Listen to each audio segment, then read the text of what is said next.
Papa, oui, j'ai eu mon bac. Félicitations mon garçon, je suis fier de toi. Ici. Bon, maintenant que tu es bachelier, en bas que tu connais. Bon, papa, il va aller au Canada, aux États-Unis, il va aller trop. Eh, Mouna. Eh bien, où est-ce que tu es au Canada? Ah oui, tel père, tel fils. Mais pourquoi tu dis ça? Ah, il y a EduX là. EduX? Oui, EduX, il y a quelques années, c'est eux qui ont fait les démarches pour ton grand frère. Ah bon? Et il a son master, il a commencé à travailler. Oui, allô? EduX, c'est une équipe expérimentée qui assiste vos étudiants dans l'admission universitaire, la demande de visa, l'accueil et l'installation et assiste vos étudiants jusqu'à l'obtention de leur diplôme. Choisir EduX, c'est s'ouvrir les portes des meilleures universités au Canada et aux États-Unis. Appelez dès maintenant le 76 54 18 57 et permettez à votre enfant de réaliser son projet d'études. ESKJ, École de santé Kaladiata, Anna Bolofara Chama, Institut de sciences médicales Gore, ISM Go. Limano, doctorate Jamonyese, bien turcolade Madela Koi, Fiau, Fuaka, Ie Banani Kardon, Cardona Kari, Mimigasawa Gasaka Dangarika, Adamaleka, Yenamayala, ou Kalaka Bomo Faricolola, ou Eratin, Fiau, Fuaka, Ie Lacolson, Master, a Flair Okoro, École de santé Kaladiata, Bolofara Chama, Institut de sciences médicales Gore, on veut pas voir Kalabankura. 20 000 santé barrage Maïsa, Nimbala de Rebeke, École de santé na Bolofara Chamala, École de santé Kaladiata, on a flecké en Bologigi, formation de qualité, doctorat Siraka, même si égal au fond, au cas de mission de foot na Yelenye, au plat de Lebekala, ni la Colso Dagabana Nuna, ou Bolofara de Flani, cycle niveau de technicien de santé publique, infirmière obstétricienne, technicien de laboratoire, deuxième cycle, niveau baguier, infirmier d'état, sage-femme, biologie médicale. Formation au coffre, aide-soignant, catapara matronica. Nimpala de l'Edesledo, École de santé Kalatana, Bolofara Chama, Institut de sciences médicales Gorilla. Aïwa, la collection, Annie la collection des hommes, Aya Sefa Jona, Aka la collection Inzagare, Yoni Jamaka Chaya, ou Togole de Fla, on va Kalabanguraya, Hôtel Wasulu Coffre de Toy, Walikele Negatiu Bamba, 76, 45, 85, 40. Non média 20 80 22 20. Kala kala yesi.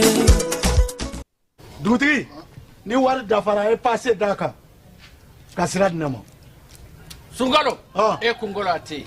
dugu wari ko diba fo dugu andugu don warata de o koni kuma tala sa e kasama moneto yi i yere ta sita sita kan numéro flani wari ci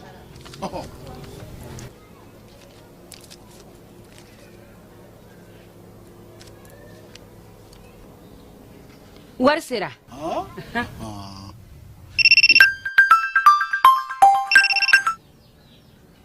Allô? Ye wari sɔrɔ?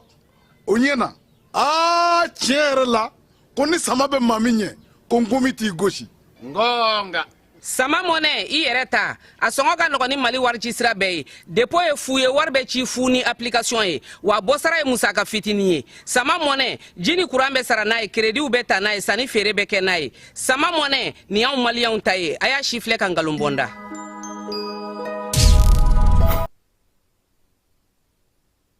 An ka ɲɔgɔn dɛmɛ ka binkɛnikɛlaw ni maafalaw ni walijugutigilamaw kɛlɛ a y'anw dɛmɛ an k'aw dɛmɛ ka binkɛnikɛlaw ni maafalaw ni walijugutigilamaw kɛlɛ n'a ye kunnafoni sɔrɔ binkɛnikɛlaw ni maafalaw ni walijugutigilamaw kan a ye nɛgɛjuru ci dɛmɛso la nɛgɛjuru sira fɛ wari tɛ sara min na 80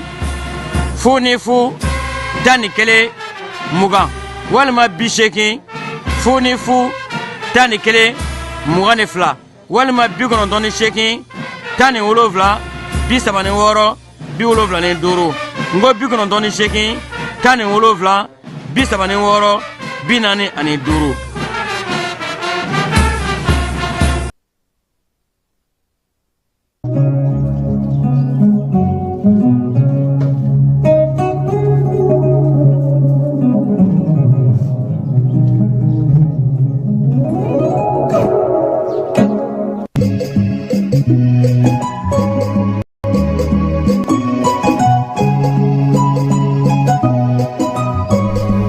An bɛ aw bɛɛ lajɛlen fo bi wulada in na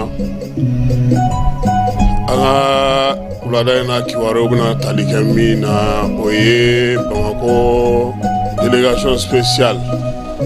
ale ko fo min ye few ye olu ka dila Bamako yɔrɔ 30 la sefa wari million 100 o ɲana o donnen no fɛn ninnu na o mana bɔ yen Somasokaw ka arrondissement ale ɲɛmakura tali baara kɛra Renouveau TV maaw olu tun bɛ o kɛnɛ kan ana oda outlook a mois de la solidarité no ye kɛrɛfɛden kɛrɛli ye ani ɲɔgɔn dɛmɛ kalo o fana daminɛna ana dɔ fɔ o fana na kanume Jean Bosco Konare ale ye ɲinanta o denfa ye baaraw kan ka kɛ cogo min na ana dɔ fɔ o la Ali Farka alama hinɛna la ale min fatura san 2006 san a ye Grammy Award min sɔrɔ ko dɔ taar'o suɲɛ a ka so a denkɛ Vieux Farka ale ye ɲɛfɔli kɛ an ye artiso a b'u ɲɛna ko sanu de don sanu tɛ ale ye zira de bronze don an ka kuma fanba kɔkan kibaruyaw la o bɛna tali kɛ Israël la ani n'an ye misɛman wɛrɛ min sɔrɔ ka fara o kan ana o bɛnɛgɛmɔ k'o da aw ma a bɛ se ka faamuyali kɛ a ko la cogo min na Amara nun Keita biya min ye fila fɔlɔ ye Keba Jalo ale fana b'an ka kuma so kɔnɔ yan ale bɔra munumunu salo caman na olu kun taara Tampi a tɔgɔ kura to ya Tampi ou bien je le répète de cɛ kelen tɔgɔ caman ayiwa u kun taara ale kunbɛn ale nana an kɔni tɛna se ka jaw sɔrɔ wula an bɛ jaw sɔrɔ ayiwa Keba ko jaw bɛ sɔrɔ an na tila ka o jaw fana yira aw la maa ni minnu tun b'o kɛnɛ ka ye e ma fɔ ko jama ma taa ngɛ de ko ten ne tun tɛ o mɔgɔ minnu sera ka taa kɛnɛ kan an n'o jaw yira aw la Amara nun Keita Keba Jalo olu bɛ a yaasa ka se ka d'aw ma bɔlɔlɔ siraw fɛ an ka pagew bɛɛ lajɛlen sanfɛ YouTube ale ni Facebook sɔɔni sisan an bɛna na nin bɛɛ lajɛlen woloma a bɛ se ka faamuyali sɔrɔ a la cogo min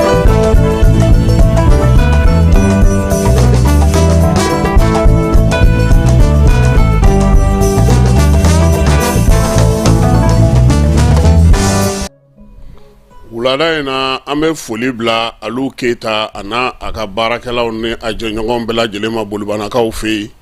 ka bolibana cɛ ana muso denmisɛn ani maabakɔrɔ k'u bɛɛ lajɛlen fo k'u waleɲuman dɔn BJ maaw an b'olu fana fo min ye commandant adjoint ye ni o ye Amadu Keita ye k'a Jalo Adama Keita Jalo k'an b'a fo k'a waleɲuman dɔn a n'a ka ɲɛmaaba n'o o ye Jakite ye k'an b'a fana fo ka baarakɛlaw bɛɛ lajɛlen fo BJ ale kɔnɔna na douane na sa enquête bureau des enquêtes la an bɛ foli ta ka ɲɛsin Amadu Sanogo n'a ka maaw ma Raphaël Mungoro ka taa se Abdramane Jakite ma ani Jalo min ye maa tɔw bɛɛ lajɛlen ye bureau des enquêtes la k'an ka foli bɛ s'u ma douane ale kuru kɔnɔ u bɛɛ lajɛlen ka foli o bɛ don min ye inspecteur général de douane Amadu Konate ale ka yamaruya o kɔnɔna na sisan an ka wulada in na kibaruyaw min ye kabi an ka wolomasiri tabaw olu ye labɛn boloda k'u bɛ taa Tenza Waten an y'a ye k'a fɔ jajuguw bɔli daminɛna kibaruya juguw bɔli daminɛna maaw bɛ ka fɛnw fɔ fɛn minnu ni o ni baara in cɛ ka jan ɲɔgɔn na armée ale kɔni tɛ k'i kɔfilɛ ale kan ka baara min kɛ ale bɛna o kɛ maa caman bɛ yen bi o sago tɛ nin wulikajɔ in ye nka olu de b'a dɔn bɛ ka ko kɛ kun min na ka kunnafoni jugu di ka min ye kibaruya lankolon k'olu bila jaw bila ja minnu ni wolomasiri tabaw ka kow tɛ ɲɔgɔn ye sira la nka an b'a ɲini maaw fɛ k'u hakili to o yɔrɔ la kosɛbɛ fɛn caman bɛ ka fɔ o ni laɲini ninnu si tɛ fan kelen fɛ wulikajɔ kun o ye kelen ye yaasa min ye baaraw olu bɛ se ka timɛ cogo min na Amara Marakala pɔn ko ji bɛ ka Marakala pɔn kɛɲɛ dɛ kɛnɛ ka yen an y'a ye k'a fɔ pɔn yɛrɛ e ko ale an ka taa n'a ye video 2 don an ka taa n'a ye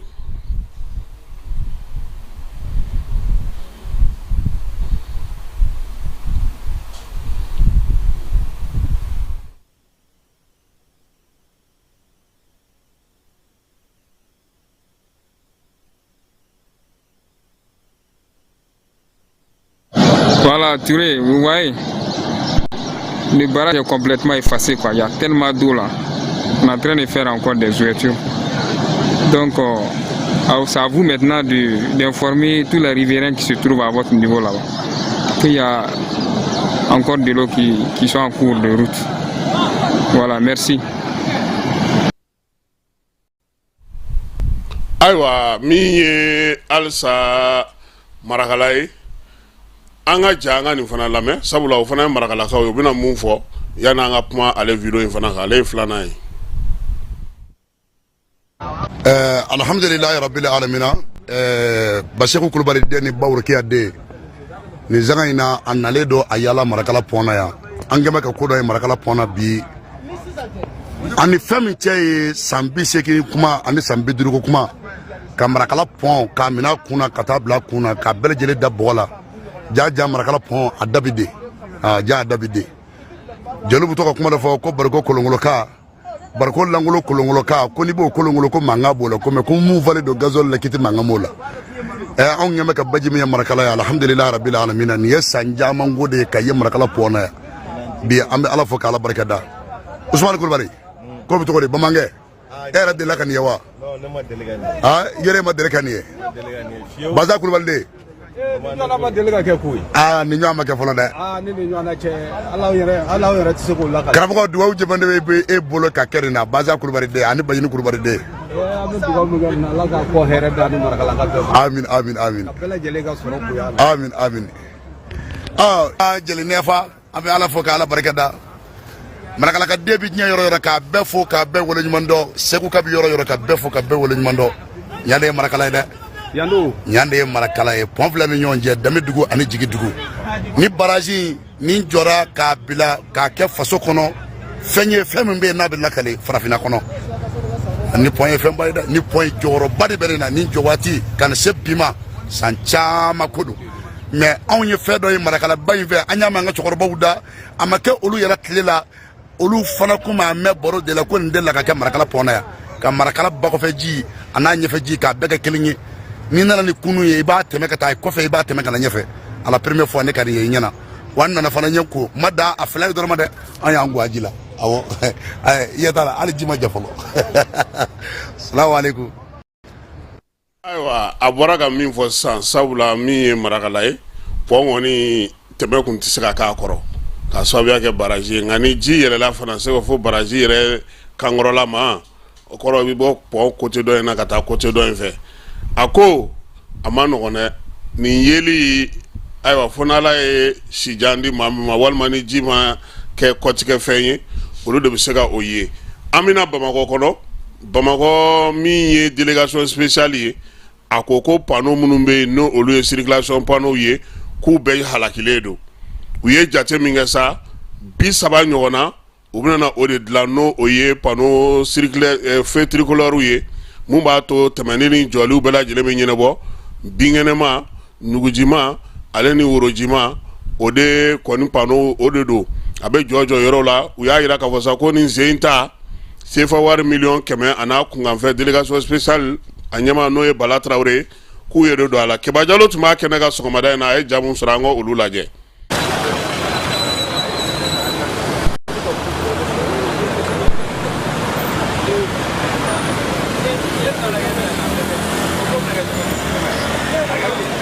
La mairie demain, Carrefour nous est réhabilité dans des équipements fournis, on m'a installé et puis on m'a garanti pour que vraiment Mago ait un bon problème. Carrefour fait un chien d'eau, Carrefour bela bien pour que le trafic n'aura pas boulot, que la sécurité du mouvement en circulation. On va mettre au mairie le temps aussi longtemps que possible pour maintenir les faits en fonction, pour faire tout barala. Ambolo bié dombaye parce que baraye mouye. Béa kolosi ka fɔ Bamako kɔnɔ yan feu si t'a di feu minnu i yɛrɛ bɛ taa ni feu minɛra o bɛ bala i la de mɔgɔ yɛrɛ kunkolo kɔnɔ i ma se feu ma dɔrɔn feu tɛ minɛ an y'a jateminɛ k'a fɔ o ko tɛ se ka to ten an yalala district fan bɛɛ ba bolo fila bɛɛ kan k'a jateminɛ yɔrɔ min feu man ɲi an taara ye k'a fɔ 30 de man ɲi 17 bɛ numankuru yan fan fɛ an bɛ yɔrɔ min yan 13 bɛ ba kɔfɛ sisan ani mɔgɔ dɔ ye baara kɛ ɲɔgɔn fɛ n'o bɛ wele mɔgɔ entreprise fɛn ninnu commandera u nara fan bɛɛ district fan bɛɛ de yɔrɔ yɔrɔ ni fɛn man ɲi a bɛna yɛlɛma baara bɛ k'a la feu bɛ feu la yɛrɛ rond point baw la courant bɛ o courant tɛ o a feu bɛ baara kɛ an ka jate la nin bɛna circulation nɔgɔya an ka jate la nin bɛna dɔ bɔ accident na an ka baara tɛ dɔwɛrɛ ye ka walew kɛ wale min bɛ sigi nɔgɔya capital mɔgɔw ye musaka a cayara dɔɔni parce que fɛn fɛn bɛ miliyɔn 194 na an y'o de don a la o wari ni min filɛ a bɔra mairie de budget la an ma hakili la wari cayara cogo o cogo a nafa ka bon n'o bɛɛ ye a nafa kama an ye effort kɛ ka se ka bɔ mairie kɛsu la k'a di. bibi in na koba don an bolo parce que a bɛ mɔgɔw ka taa ni ka segin nɔgɔya duguba kɔnɔ a b'o de concerner donc o ye délégation spéciale ka kɛlɛboloba dɔ ye kɛlen bɛ ka i disi da mun fana na ka fara assainissement kan n'o ye saniya ye donc o mɔgɔw ka taa ni ka segin kɔnɔ i y'a action filanan ye action fɔlɔba mun n'an y'o kɛ an ye panneaux turu panneau 250 panneaux o turula Bamako dugu kɔnɔ pour que mɔgɔw ka u tafan n'u kɛcogo dɔn siraba kan bibi in na ɲɔgɔnna min bɛ kɛ dankun na Carrefour la an b'o hukumu de kɔnɔ donc o la o gestion bɛ kɛ ni minɛn minnu ye Bamako a bɛ san 2 san 3 bɔ o nka o minɛn ninnu u kɔrɔla u tiɲɛna u tɛ.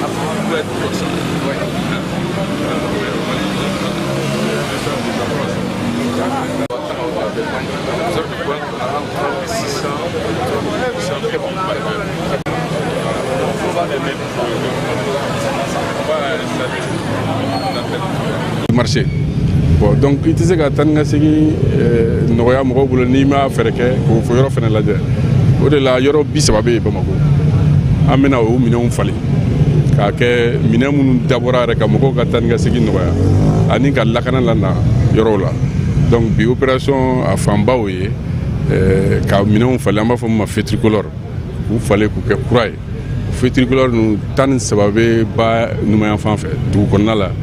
17 bɛ dugu kɔnɔ 13 bɛ kini fɛ ba kɔfɛla la bon ensuite feu solaire fana b'a la o nafa ka bon an bolo kojugu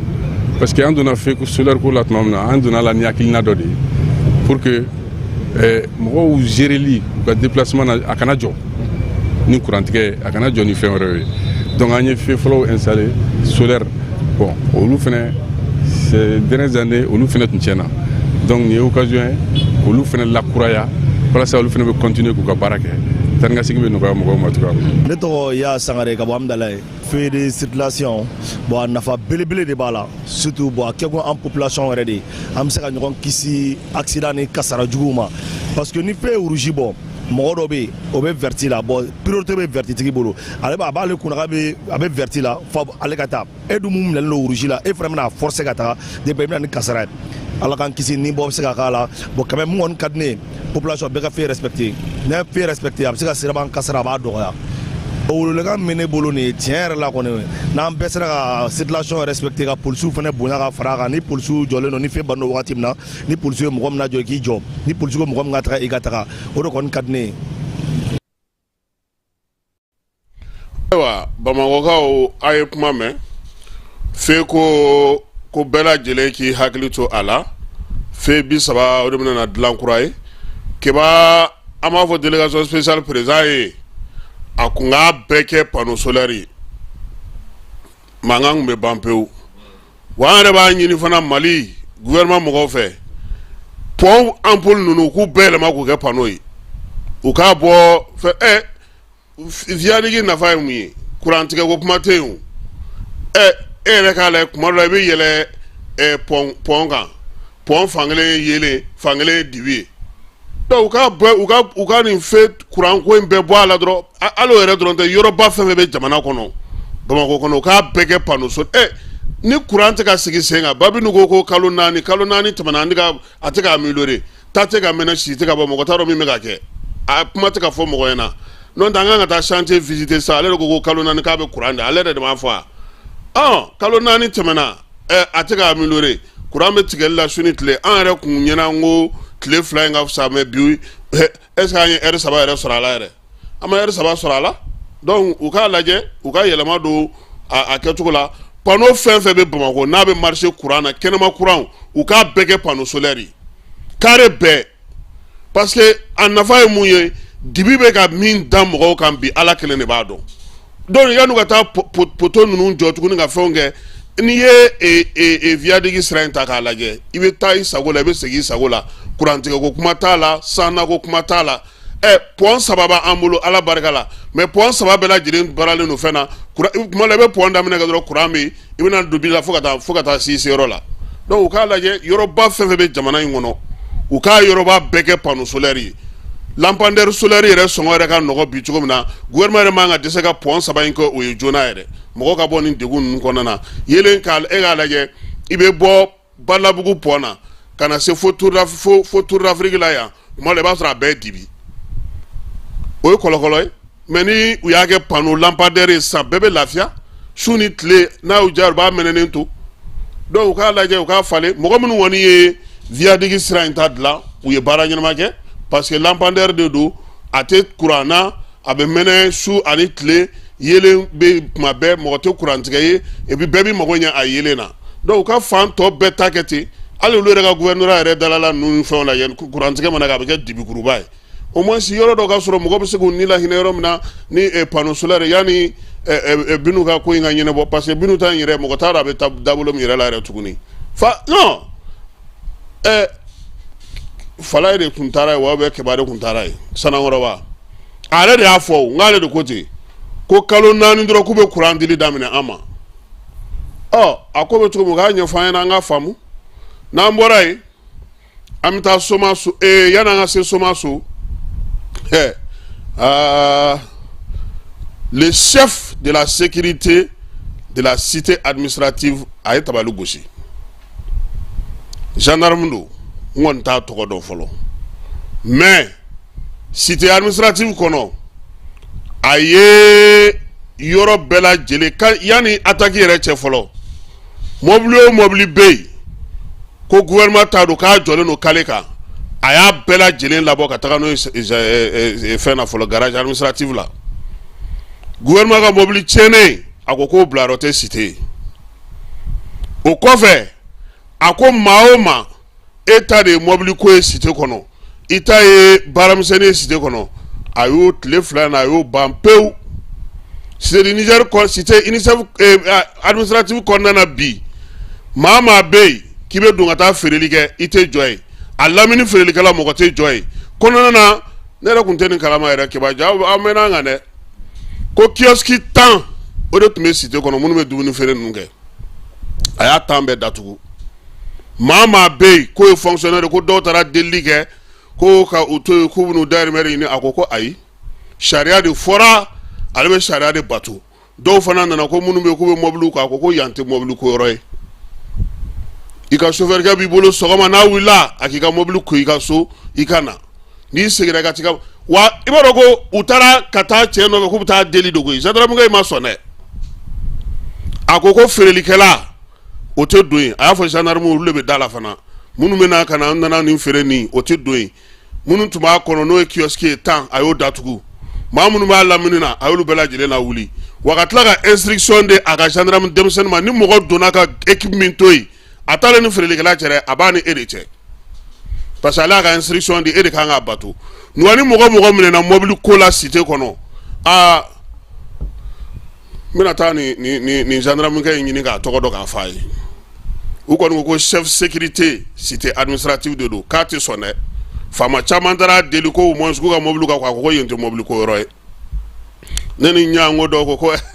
anw bɛ dumuni kɛ ko ayi k'an ka taa dumuni kɛ an ka so pause bɛ yen o taa pause la i bɛ na fini feerelaninw ni fɛnw kiba ninnu nin kɔni y'a ka sugu de goyalen sa cité kɔni an na yen bila ale fana bɛ instruction de sɔrɔ o ne ye do fɔ ni a fɔra ɲɛna ko min ye sariya ye e k'a bato bani ne y'a bato ko a b'a fɔ sisan k'a taalen ni feerelikɛla cɛ ale ye mɔgɔw de bila k'u k'a kɛ o olu de bɛ jɔda de la o ni feerelikɛla donna ale ka sira foyi tɛ feerelikɛla la nka sécurité 0% tɛ yen dɛ i y'a kɛ cogo o cogo dɔw bɛ taa feere kɛ dɛ dɔw hali ni ye nɛgɛ minɛ ɲinɛ o bɛ fɛn kɛ min tɛ feere kɔnɔna in na ye parce que a bɛ diya ɲɛmɔgɔw de fana fo minnu bɛ yen olu yɛrɛ de ka sɔn sisan an bɛ taa Somaso a kɛra arrondissement ye Marikacɛ Dawu ka dugu tɛ wa Miyangaw a a ko kɛra cogo min na sa renouveau télé tun bɛ yen an ka jɛ an k'olu ka laseli lamɛn. ye kaɲa 17 tɛmɛnen ni sanga 30 ye Somaso dugu kɔnɔna na ni arrondissement kura in tɔgɔ dara mun na sous-préfecture commandant fɔlɔ ale kɔni ye kɛnɛ sɔrɔ.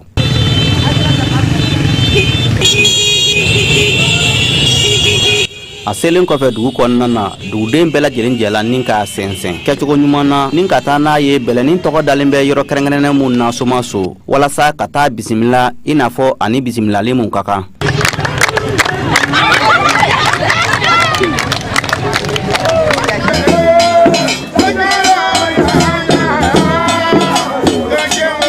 nin jaabi n'o ye Somaso tali ye nin k'a kɛ chef lieu d'arrondissement ye a sera ka kɛɲɛ ni wulikajɔ caman ye min kɛra dugudenw fɛ n'a bɛ san caman bɔ o la an bɛ se k'a fɔ nin ye paraɲɛba ye dugu in fɛ a ka ɲɛta ani nafasɔrɔ siraw yiriwali la a nisɔndiyalenba ka kɛɲɛ ni a kunbɛncogo ye dugumaw fɛ nin faama kura in a y'a jira a ka lase fɔlɔ kɔnɔna na k'ale kɔni bɛ mara kɔnɔma bɛɛ lajɛlen ka bila la. n ye fɛn ta ni n bolo 2 ye ma dɔn fana tɛ dɛsɛ a kɔrɔ n'Ala sɔnna ma Ala ni aw ka dubabu Ala ni aw ka dɛmɛdɛmɛli ne tɛ dɛsɛ a kɔrɔ fiyewu an bɛɛ lajɛlen ka jɛ ka fara ɲɔgɔn kan aw ni ne ka doni ni ɲu an ka dɔn k'a fɔ gouvernement fana tɛ se k'a bɛɛ kɛ a ye belebeleba kɛ a bɛ tila ka belebeleba kɛ mais a tɛ se k'a bɛɛ kɛ an yɛrɛ bɛ se ka mun kɛ n'o ye anw ka fangala baaraw ye an k'an jija an ka se k'o kɛ. farankanjɛkulu min bɛ Somaso ka denw kofɔ n'a bɛ wele association pour le développement de Somaso minnu yɛrɛ jɔyɔrɔ ka bon kosɛbɛ sigida ka ɲɛtaa la olu fana ma to kɔ nin nisɔndiya in kɛnɛ kan ka tɛmɛ n'a ɲɛmaa ye Marikace Daw olu kɔni y'u ka ŋaniyaw jira ka kɛɲɛ ni faamakura nali ye. I bɛ se k'a mɛn cogo wɛrɛ la i b'a dɔn ka tɛmɛ anw kan peut-être don n'a nataw la mais an bɛ min fɔ i ye o ye Somaso ka bɛ dunan fɛ Somaso ka ko kɛ ka ɲɛ o ka di Somaso ka ye Somaso ka bɛ baara fɛ n'i ye baara fɔ a ye n'a y'a faamu a b'a kɛ k'a sɔrɔ hali i ma busan t'a nɔfɛ i ma kɔrɔfɔ i ma kumamisɛn tugu a la o misali ye an ka jeunesse ye an bɛna o jeunesse in kalifa i la k'a kɛ i yɛlɛnanso ye ni baara kɛta bɛ yen a kɛra hakilina ye a kɛra fangana baara ye a kɛra min kan ka kɛ min kan ka ladilan fiɲɛ bɛ min na ni i kan ka kuma ni mɔgɔ ye ka sensibilisation kɛ faamuyali ka sɔrɔ joona an ye nin jeunesse in kalifa i la. Somaso sous-préfet a y'a to nin kɛnɛ in kan nin ka wele da marakɔnɔma bɛɛ lajɛlen yɔrɔ la u k'u fan ka fara ɲɔgɔn kan baaraɲɔgɔnya kɔnɔna na min b'a to Somaso arrondissement bolo bɛ se ka ɲɛsin ma nin k'a kɛ misali ye Mali kɔnɔna na. Kɔmanan kelen ka doni tɛ aw yɛrɛ kelen ka doni tɛ anw bɛɛ lajɛlen de ka doni don depuis bi an k'o dɔn k'a bila an kunna k'a fɔ baara mun don gɛlɛya de b'a kɔnɔ mais n'i y'a mɛn gɛlɛya adamaden don n'i y'a mɛn nɔgɔya adamaden de don. adamaden de bɛ gɛlɛya wuli ka bɔ yen mais f'an ka sɔn f'an ka kɛ ɲɔgɔn fɛ f'an ka don da kelen fɛ ka bɔ da kelen fɛ f'an ka sɔn ka baara kɛ. o welekan in kɛra Somaso ka bɛɛ lajɛlen fɛla ye minnu y'a jira k'a fɔ olu fana n'u ka dɛmɛ ta nin k'a ɲɛsin nin faamakura in ma. ni gɛlɛya y'a sɔrɔ mara kɔnɔ a gɛlɛya kunfɔlɔ aw de b'a dɔn nka n dalen b'a la a ye sigi ka kuma min ni an dalen b'a la k'a fɔ o de ye ko bɛɛ lajɛlen fura ye dugukolo in kɔ kan diɲɛ kɔnɔ Mali kɔnɔ an dalen b'a la k'a fɔ mɔgɔ min don an ye mankutu min mɛn a kan an y'a dɔn k'a fɔ ko sigi ka kuma mɔgɔ don nka mɔgɔ min fana don tariku ni sariya b'a bolo a bɛ baara kɛ ni o ye n hakili la ni nin fila bɛ mɔgɔ mɔgɔ bolo a ka ca la a tɛ se ka fili ko fili ka taa yɔrɔ jan donc aw ka dunan filɛ nin ye aw bolo a ye a minɛ dunan ani faama minɛ cogo la. ni mara cɛbɔ kura in jamana ɲɛmaaw ka fɔ ka na a laɲini tɛ dɔwɛrɛ ye ka fanka gɛrɛ jamana kɔnɔdenw la. nin bisimilali in sen fɛ saga kelen ani fo ka taa se sɛ caman ma olu taara dugudenw fɛ nin k'a di nin ɲɛmaa kura in ma. ayiwa nin ɲɛmaa kura Somasokaw an b'u fo min ye Baro Sidibe ale ka baara ka ɲɛsin Somaso ale arrondissement sous-préfecture o ɲɛmaa sigili la sa ɲɔgɔn dɛmɛ ni kɛrɛfɛdɛn kalo o daminɛna kunungo nin y'a ta ko 29nan ye kalanfa Kaɲume Jean Bosco Konare ale de taara ka kɛ ɲinanta denfa ye fanta ani naani bɛɛ lajɛlen fɛ dɔgɔkun 4 min bɛna sigi kalo in kɔnɔna na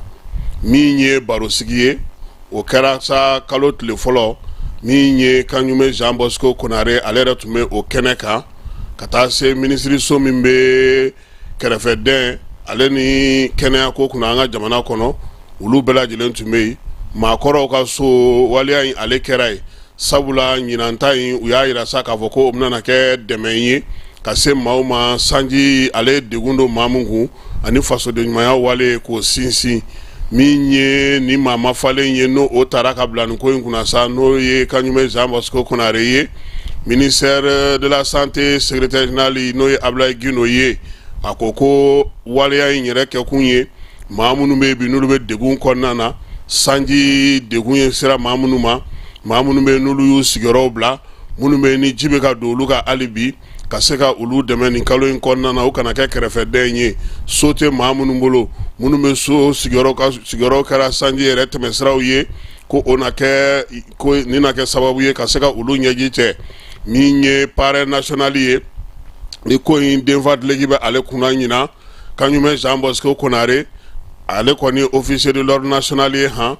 kalanfa don an ka sanayɛlɛ kalanso la min ye mara kɛcogo ye marabolow caman na a y'o baara kɛ politiki dungo don seko ni dɔnko o hukumu kɔnɔna na a ye bataki 2 sigi sen kan kalanko kɔni bankun kan a dɔnnen don kosɛbɛ a ka tilennenya n'a ka laadiriya ye o y'a to u y'a ta k'a kɛ nin kalo in ale denfa ye min ye maa kofɔlen ye a kelen tɛna na baara in kɛ koyi u y'a yira sa k'a fɔ ko dɔgɔkun fɔlɔ min sigira sen kan n'o ye maakɔrɔw tɔgɔla dɔgɔkun ye o ko kɔni bɛɛ lajɛlen bɛna to Kajatu Togola bolo n'ale bɛ Jakitelakaw ka sigi la Kajatu Togola ale ye Mali silamɛmusow olu ka tɔnba o ɲɛmaa ye ale ye dɔgɔkun fɔlɔ in kɔni o denbajala talen don ka di ale ma min ye dɔgɔkun min bɛna da o kan o ye musow ale ni denmisɛnw tɔgɔla don ye o ko bonya dalen don maa min kɔrɔ sa o ye Umuba ye n'ale bɛ Sangarelakaw ka sigi la ale yɛrɛ muso ni du ni denmisɛnnin ale ye olu tɔgɔla minisiriya kɛ an ka jamana kɔnɔ dɔgɔkun sabanan min bɛ da o kan sa o kɔni denfaya talen don ka di maa min ma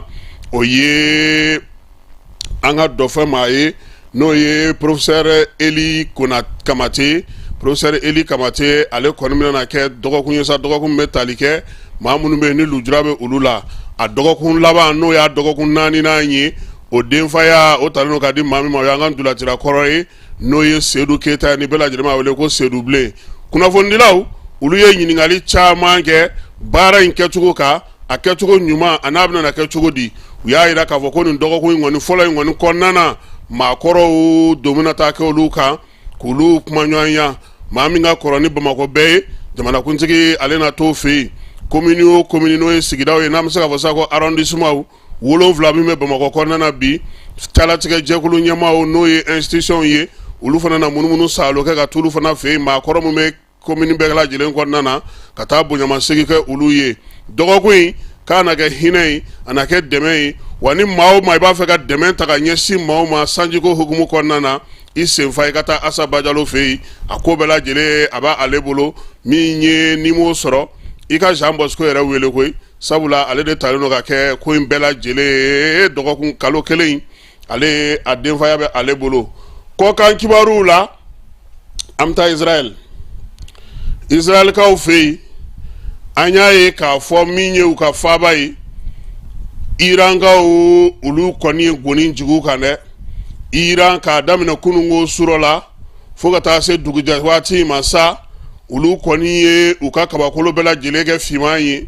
maa maa kun bɛ yen sa n'o kun sigilen don k'a fɔ ko min ye nin ko in ye a ko ma se ka ɲɛdɔn Joe Biden ale y'a fɔ u ka lamɛrikɛnw sɔrɔdasiw ɲɛna k'u ka wuli k'u jɔ u ka dɛmɛ don Iran min ye Israël ma koyi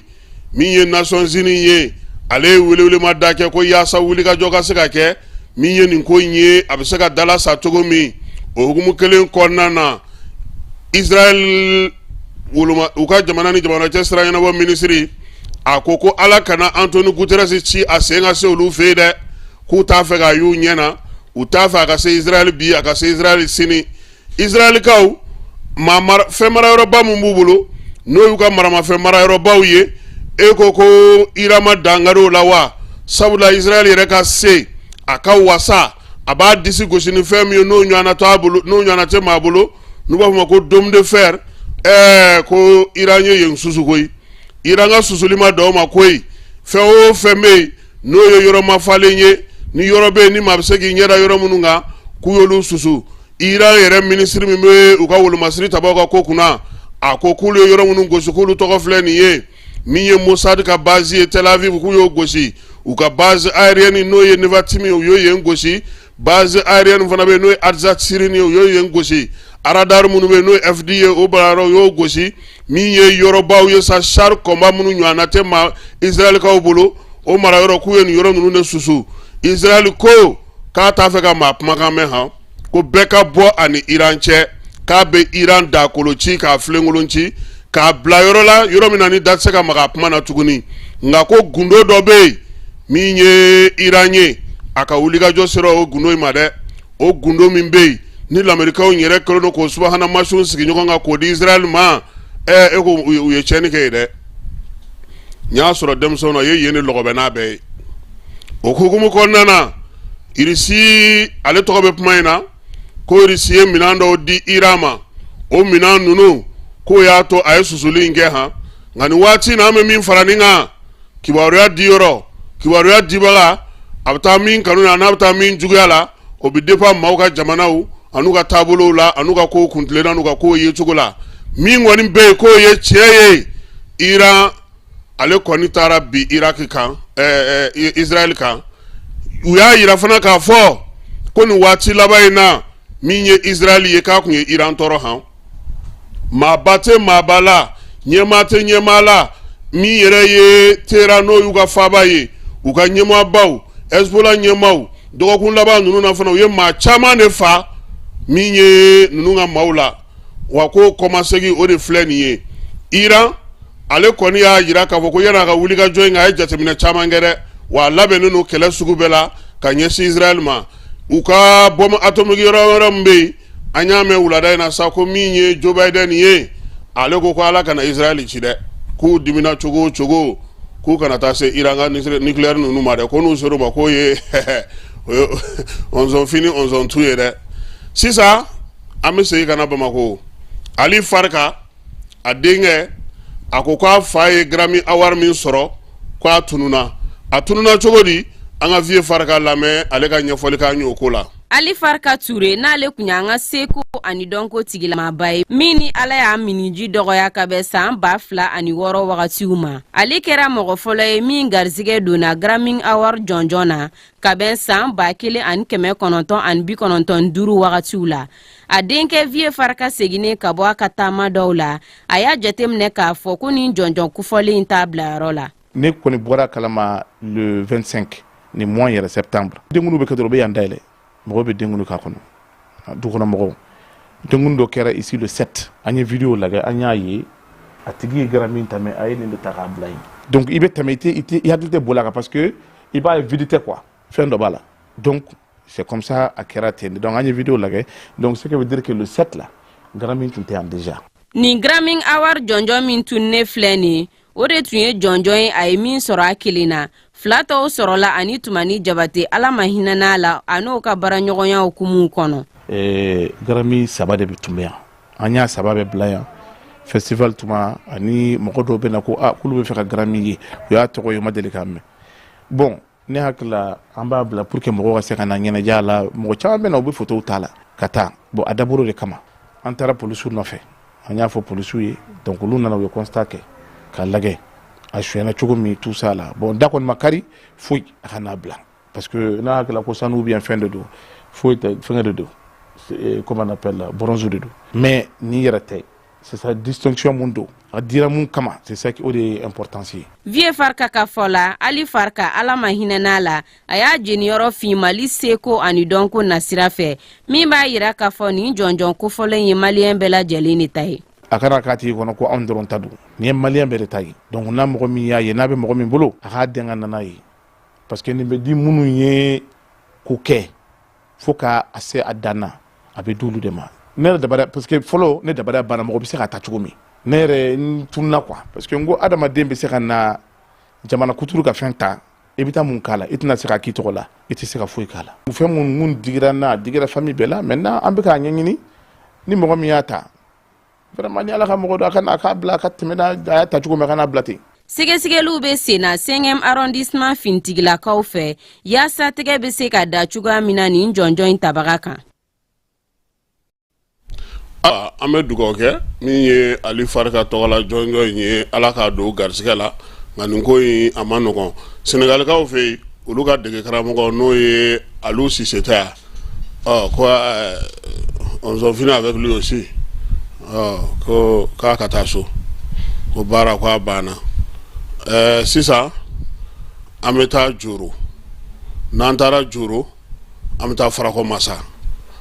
masakaw fɛ yen dugu wulila de video in a bɛ maa sɔn hakili la video in a bɛ dugudenw yɛrɛ ka cɛsiri yira an bɛna kuma dɔw bila a la maaw ka a lamɛn o y'a ɲɛbilaw ye a kɔfɛ an bɛ video in to a la mɔgɔw k'a lamɛn denmisɛnw ni dugudenw yɛrɛ wulila ka baara min kɛ yaasa u bɛ se ka kisi ji ma cogo min degun min b'u ka bi an'u ka dugu yɛrɛ bɛ ka welewelemada min kɛ bi an mara an ka te fa fɛ an ka Farakɔ masakaw lajɛ Jorokaw fɛ yen ji ale ye tiɲɛni min kɛ u fɛ yen.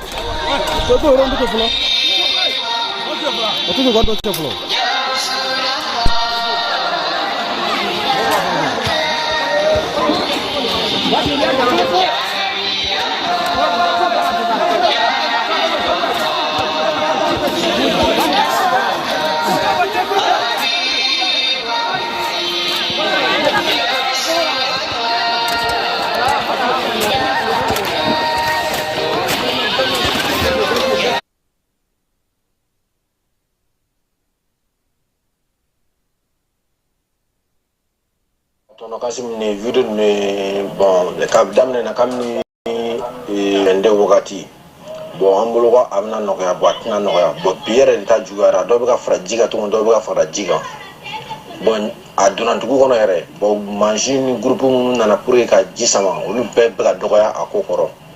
a video mun kida lega na olu soro ko olu chama ay kamni ni kalu clé moi ani fla a jigo be sena mais si ça ne doit pas faire à quand avec un tout qu'on a avec un voilà bon du coup il est c'est vous région fait les cercles de Joro comme des Farakɔ masakun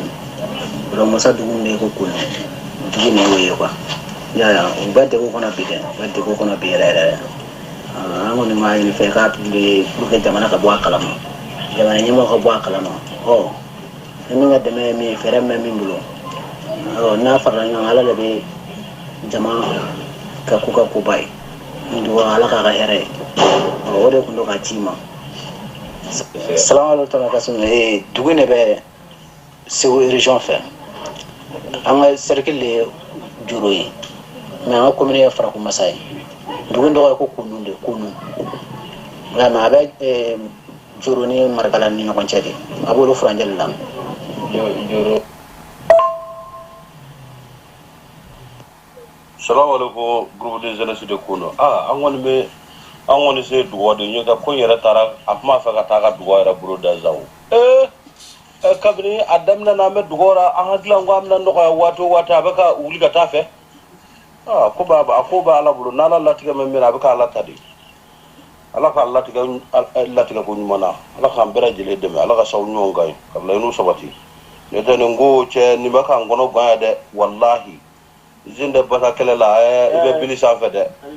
ala k'an bɛɛ lajɛlen dɛmɛ n'o tɛ nin ko ma nɔgɔn dɛ. Salamu alaikum tonton Kasumu ne yɛrɛ le ye Bako Konate mɔgɔ de sɔrɔla ya k'i ka numéro fɔ an ye an bɛ se ka message ninnu ci ma an bɛ se ka fɛn ninnu publier cogo min diɲɛ ma k'a ye quoi ne yɛrɛ dugu a ka den yɛrɛ le Konate Bako Konate ale bɛ yen an bɛ yɔrɔ min bɛ yen an bɛ degun kɔnɔ ale bɛ yen an bɛ degun kɔnɔ message pour ale bɛ yen an sigi filɛ kan an bɛ degun yɛrɛ kɔnɔ degun diɲɛ kuma k'a ye jamana ɲɛmaaw k'a ye o a bɛ se ka fɛɛrɛ min kɛ an bɛ se ka kisi ji in baasi ma cogo min ale bɛ yen an bɛ degun kɔnɔ yan ok ala sago i sago cogo min diɲɛ ma k'a ye quoi ne yɛrɛ dugu a ka den yɛrɛ le Konate Bako Konate ale bɛ yen an bɛ yɔrɔ min bɛ yen an bɛ degun kɔnɔ ale bɛ yen an bɛ degun kɔnɔ message pour ale bɛ yen an sigi filɛ kan an bɛ degun yɛrɛ kɔnɔ degun diɲɛ kuma k'a ye jamana ɲɛmaaw k'a ye o a bɛ se ka fɛɛrɛ min kɛ an bɛ se ka kisi ji in baasi ma cogo min ale bɛ yen an bɛ degun kɔnɔ yan ok ala sago i sago Salam alaikum Tana Kassim. Dugu ne bɛ Segu région fɛ. An ka cercle de juru ye. Mais an ka commune ye Farakɔ Masa ye. Dugu dɔgɔ ye ko Kunu de Kunu. Nka mais a bɛ juru ni Marikala ni ɲɔgɔn cɛ de. A b'olu furancɛ de la. Juru. Ala Tana Kassim ne video ne bon ka daminɛ na kabini 22 wagati. Bon an bolo ko a bɛna nɔgɔya bon a tɛna nɔgɔya bon bi yɛrɛ de ta juguyara dɔw bɛ ka fara ji kan tuguni dɔw bɛ ka fara ji kan bon a donna dugu kɔnɔ yɛrɛ bon mansin ni groupe minnu nana pour que ka ji sama olu bɛɛ bɛ ka dɔgɔya a ko kɔrɔ a video minnu cira tilegan in na an olu sɔrɔ k'olu caman kabini nin kalo in tile 22 a jiko bɛ senna mais sisan de dɔ de bɛ ka fara a kan a bɛ ka na dugu kɔnɔ tuguni a bɛ ka na voilà. Wala ok salamu alaikum bɛɛ lajɛlen do kɔni ɲɛ baara inshallah an kɔni bɛ baara la shura ni tile sanga n'a ka waati bɛɛ lajɛlen an bɛ soli k'a daminɛ ni 1 heure sara an bɛ taa tilelafanaw dun wula fɛ ka tila ka n'a daminɛ tuguni voilà toujours kɔni travaux n'an kɔni ma dɛsɛ kɔni azan ma don inshallah k'an juru to a fariko la baara kɔni n'an ma dɛsɛ kɔni inshallah n'ala sɔnna jiti dugu attaqué ok bɛɛ lajɛlen ɲɛ baara ni bɔgɔda yɔrɔ wotoro bɛ ka na cogo min na donc ni ɲɔgɔnna sabaden bi yan dɔw bɛ dugu kɔnɔ bɛɛ ka bɔ yɔrɔ da ten a ka ja inshallah an dɛmɛ ni dugu ye n'ala sɔnna bɛɛ lajɛlen k'i sogo kɛ voilà inshallah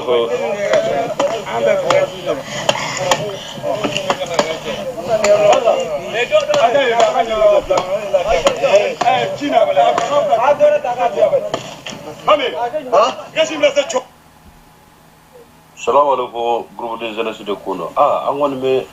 kɔni se dugawu de ye ka ko yɛrɛ taara a kuma fɛ ka taa ka dugawu yɛrɛ bolo da zawo kabini a daminɛ na an bɛ dugawu la an hakili ko an bɛna nɔgɔya waati o waati a bɛ ka wuli ka taa fɛ a ko bɛ ala bolo n'ala latigɛ min bɛ na a bɛ ka ala ta de ala ka latigɛ ko ɲuman na ala k'an bɛɛ lajɛlen dɛmɛ ala ka saw ɲɔgɔn kan ye ka laɲiniw sabati ne tɛ nin ko Salam bon sambal maru nyabala masi mangani ayu la je kele fila saba nani duru woro wolobla masi mangani wolobla ne da yaro la maji amini buru fi ami sigi kenan ngani yoye wala je ci to na dugu koro me wanda ka so ko fla fo ji koro ya ko bo jamala je fere la je ni ka mine ya fo ture la ki fo wanda na ci to na bera kata me jamai jama fila ci chani wa ya be masi mangani nani ani masi bele bakile o ga ya be yoro la no yoye kata ko mi duga da yoro kata o so ga yoro fe masi mangani nani ani masi bele bakile o de be o yoro la wolo flambe ya yoro la ala je waji la je ka mine ya fo bosokina wandana jito ma berata tuma do de le bodleni ka do jinye fe maji pose diga era mama ko na iba don pose diga era digere ta don bi ji abe da tuku kata mai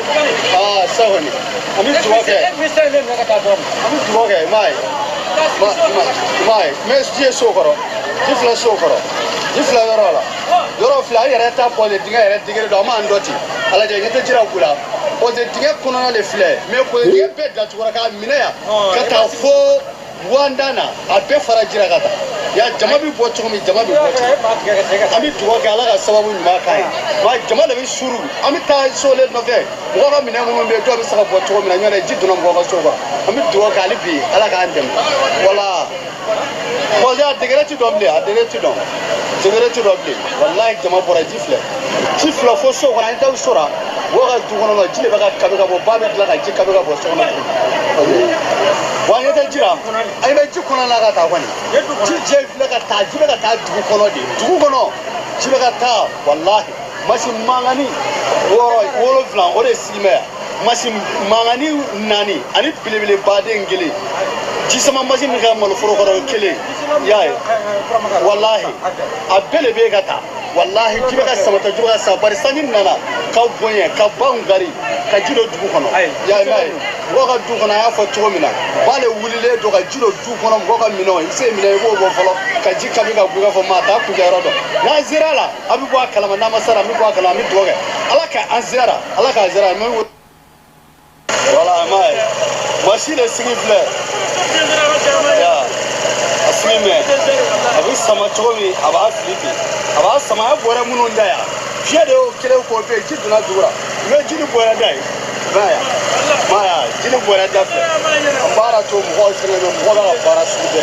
du chorbo ni musorbo bele boledu Allah laga ni ga dama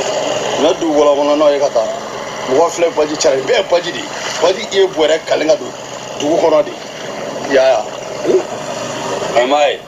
abe mugo kono ko mi fe mai jide bora nyoni ka bora bi wallahi le ala e mbawo bele be kam kunu mo fo bi mo be segana to mi mo be segana ti ere mai na fe mi ke o bi ke ali bi me jila je jibi le bodi do bla ya no bora da ba bora munu da kre joli amara bora da jina bla tenuna ya no bodi e yoro do fie bora kale ka jido du hono machine joli joli le sigi ledo machine chama le sigi me du hono ka ji sama la ye ne be dara ara ga yoro mai ji la am fle boji chera tanno mai ami machine guli tobi amba fetina ya ra be fle ni kami tu chera be ba nyena bu nyena be to me ji chera ne boji e ji akari aduna du kono afle na du fle ji dona ya na du kono ya machine joli joli asigi fle rule moma machine ba do fle ya be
Assalamu alaikum. Sagoni kunijensi abna barada nabi. Mbalmanya tara ne kaburu dieta mai. Ne kaburu firile jijin abuno. Kaburu firile fila. Kun wani nungla ka kaburu dake. Ne biya jiddu na kono ka fatew. Ne kaburu firile kata. Ne kaburu firile meji yele tulai. Ibaraga yele yele jifleta. Wala ifene sujune rami vile kaburu yere barala. Mai. Sagoni aduna kaburu kono ngoro wa kaburu chama viri ka tafu nyefe kaburu nufla fu nyefe aro be firi o bi bara ko na mino ke ko sebe re de akana sga yele ka ko kale ka ta do kono nyodo ko ni ay chen ko ro ra banda chen do ko bara ay kaburu firi ambe do ke bara bara ko chabu ma dama ci ba kan ko sallallahu alaihi wasallam sunata kira bara sunata kira bara jama ko ni Wala okay, assalamu alaikum abina jilaru kwani nya bara inshallah hamon be bara la shura ni kile sana ka wati bira jile ambi sole ka damena ne iner sara mi takli la fano do wura fe ka kala kana damena tuguni wala toujours kwani travaux na wani madde sa kona azama mando inshallah kan julu to afar ko la bara na madde sa kwani inshallah na la sona jiti dugu attaquer okay bira jile nya bara ne bogo da yora woto be kana tukomina donc ni nyona sabade bia dobe du kono baka boero dati aka ja inshallah ande men duga na Allah sona bere jere ki sogo ke bala na wadde sa wadde tanga du inshallah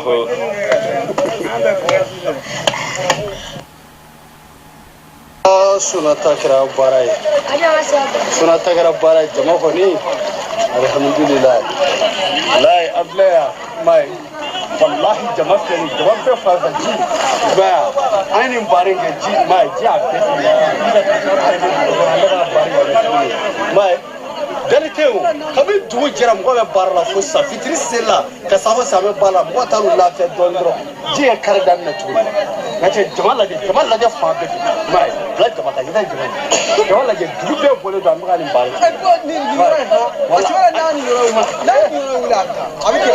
a kɛra baara an bɛ dugawu kɛ a y'a zaba tugura minnu bɛ tɔgɔ fɛ ani minnu bɛ so yan bɛɛ ka dugawu kɛ jama de bɛ kun ye ko in fɔra sisan ɲɔ dɛ mɔgɔ kɔni ye baara kɛ f'u se walahi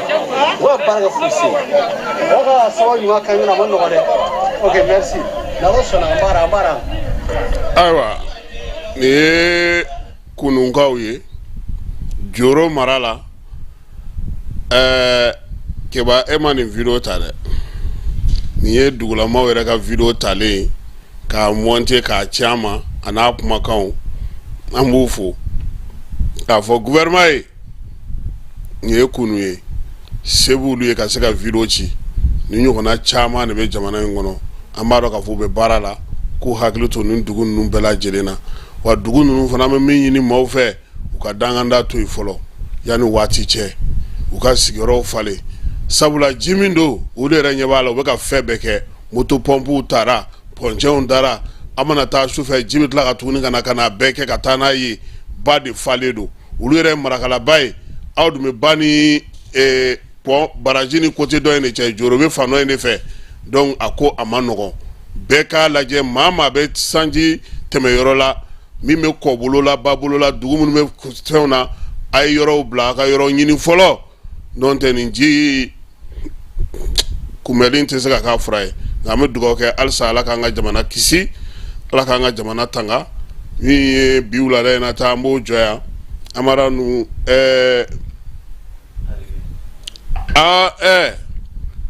aw kun bɛ yan an ka taa Bamakɔ pankurutigi kɛnɛ kan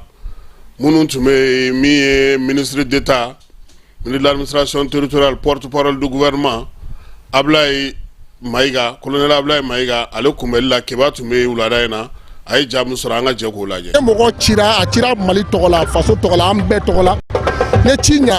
n'a bɛ segin ka ciden n'a taara i ka baara la n'a bɛ segin n'a ɲɛna i bɛ bɔ k'a kunbɛn o la o bɛ courage don mɔgɔ wɛrɛw la san n'a nataw la ni minnu bɛ taa Mali tɔgɔ la ci la u fana bɛ ci kɛ ka ɲa k'a lase ka na o la n'u bɛ na u bɛ kunbɛn donc u bɛ mɔgɔw encourager donc an bɛ an ka présidence b'o de kofɔ ils sont venus à l'aéroport ici pour accueillir le ministre d'État et sa délégation la délégation malienne ils ont été honorés de Mali je l'ai dit dans mon poste ne yɛrɛ poste kɛ n ko désormais le Mali a retrouvé sa grandeur d'antan désormais le Mali peut parler le Mali parle et le Mali fait parler l'Afrique donc c'est une réalité aujourd'hui au concert des nations le Mali a sa place l'Afrique a sa place il l'a dit a ka kuma laban yɛrɛ kɛra jumɛn ye mun y'o fɔ ko ala ka Mali kisi ala ka AES kisi ala ka Afrique kisi ala ka diɲɛ kisi mɔgɔ jugu ni juguya kɛbagaw tɔɔrɔ ma donc cela est très important le Mali peut parler mais Mali a parlé. bi wulikajɔ fɛn fila tɛ o ye ka Ablaye Mayiga kunbɛn depuis 8 heures an bɛ yan jeunesse M5 ani partenaires CDM ani entité wɛrɛw an bɛ yan depuis 8 heures pour que ka ko in organiser sinon mɔgɔ dɔw taara Nations Unies na u seginna ka na mɔgɔ si m'u kunbɛn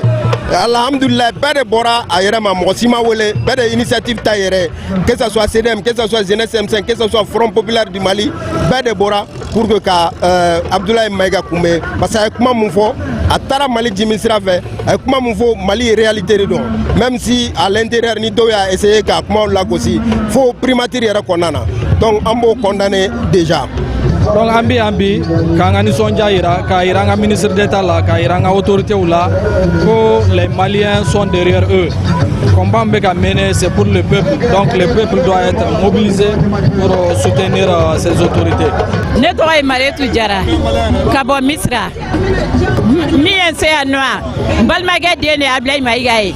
an nana kunbɛnni na a ye waleya ɲuman min fɔ Amérique don ko an bɔra ka na kunbɛn o de kama. ne tɔgɔ madame Tanjigora Ajo Tanjigora an nana an ka cɛ de kunbɛn Ablaye Mayiga an furucɛ ɲuman de don an bɔra Misira de ka na awɔ an bɛ dugawu kɛ ala ka baara taa ɲɛ an ye musow de ni jamana taara ɲɛ o de ka d'an ye an n'an denw bɛ yan an n'an buramuso musow bɛ yan n'an cɛw bɛ yan an bɛ ala deli Mali ka yiriwa o de y'an se yan n'o tɛ ɲɛ tɛ tile la mais an nana ni kan ko de don. Madame Doumbia Kumba Kulibali ne bɔra ka na Ablaye kunbɛli la vraiment mun ka diyara an ye yɛrɛ de an nana nisɔndiyalen ba an bi ala ka baara tali fanga don a la ala ka courage don a la. N se yan Ablaye Mayiga kɛlen ka na se yan a ye min kɛ jamana kan a diyara an ye o de kɛra an bɔnɛ ka na soutenir alabaden n'i ye ko ɲuman kɛ fasoden fana ye bɔ ka na i wari ɲuman dɔn k'a ni kɛ ala k'a sara ka bɔ k'an na président fo min ye Asimu Koyita ye k'an b'a Asimu Koyita fɔ hali bi ala ka dɔ fɔ ala fanga kan ala ka sankɔrɔta d'a ma ka sini kɛnɛya d'a ma i b'a mɛn an ye sunɔgɔla Mali la k'an la ka sunɔgɔ ka dumuni kɛ ala ni armée Mali an bɛ armée Mali fo ka fasoden fo baara min kɛra ten ala ma ma 3 semaines bɔ ala ni fasoden ani armée Mali mɔlu k'an bɛ bɔ ka i fo a ni kɛ ala ka bɛɛ sara kamila Mali a fɔ ni kɛ ala ka i sara ala ka i mɛn an kɔrɔ. An bɛ kunnafoni kɛlɛ de la bi diɲɛ kɔnɔ donc le fait que mɔgɔw ka na bi hali a kɛra maa kelen kuma tɛ maa ba yirika ka na ministre kunbɛn k'a fɔ a ye i ni ce i ni baraji an y'i bila ci mun na i y'o ko ka ɲɛ ne fɛ o symbole de ye nin ye quoi ni jamanadenw bɛ autorités kɔfɛ mɔgɔ tɛ s'u la mais Ablaye taara mun de fɔ Ablaye taara an ka dusumakasi de jira New York a taara jira diɲɛ na ko Mali bɛ ka baara kɛ pour que ka na ni paix ye a taara jira diɲɛ na là où Nations Unies et tous les partenaires la communauté internationale durant 10 ans au Mali u ma se ka mun bɔ Mali armée bɛ ka baara kɛ sur ses propres efforts pour que ka se ka ni reconquérir o de ye tiɲɛ ye ka tila ka dénonciation kɛ k'a jira ko jamana minnu bɛ a fɔ ko an y'u teri ye u kan ka baara ɲuman de kɛ pour que an ka se ka teriya ye donc ne fɛ an kan ka jamanadenw fo ka tila k'u fo tugun u ka cɛsiri la k'a fɔ jamanadenw ye u kana décourager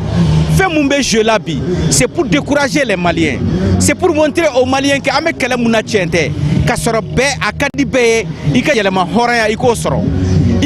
Mali dayɛlɛlen don jamanaw bɛɛ la diɲɛ kɔnɔ mais Mali bɛ mun fɛ dɔrɔn jamanaw k'an bonya